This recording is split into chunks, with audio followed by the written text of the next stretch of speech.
Bir devorni suvashni boshlashimizning o'ziga bir kun ketdi. Qumni elashga vaqt ketdi, ohayni ivitishga vaqt ketdi, sementni kutishga vaqt ketdi. Shu ketishda kelishilgan ishni vaqtida tugata olmaymiz. Vaqt ko'p ketadi, ish haqi esa kam qoladi.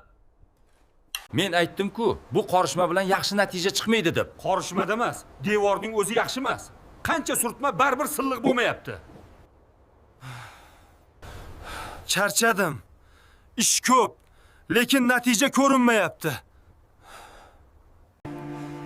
Shu ahvolda davom etsak, bu ish uzoqqa cho'ziladi.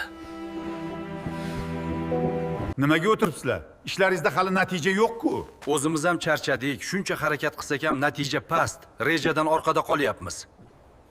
Natija pastligining sababi sizlar hali ham eski usulda suvoq qilyapsizlar. Mana, tayyor yechim bor.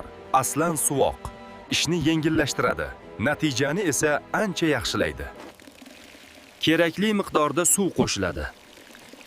To'g'ri tayyorlansa, qorishma bir tekis bo'ladi. Keyin aslan suvoq suv ustiga solinadi. Shu tarzda qorishma tartibli va aniq tayyorlanadi.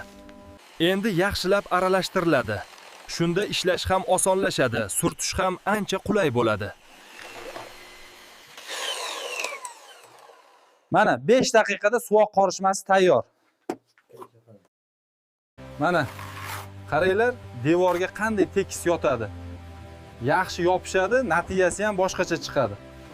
Yana qo'shimcha ustunligi ichiga suvoqni mustahkamlovchi tolalar qo'shilgan. Ha, mana endi farqi bilindi. Natija ham ancha yaxshi chiqdi. Qoyil, gap yo'q. Aslan suvoq ichki va tashqi yuzalar uchun mos, turli sirtlarda ishonchli ishlaydi. Suv va issiqlik izolyatsiyasiga yordam beradi. Yorilmaydi va to'kilmaydi. Aslan suvoq eski usuldagi mashaqqatdan keyingi to'g'ri tanlov. Ustakalar, aslan suvoqni o'zingizga yaqin bo'lgan qurilish materiallari do'konlaridan so'rang.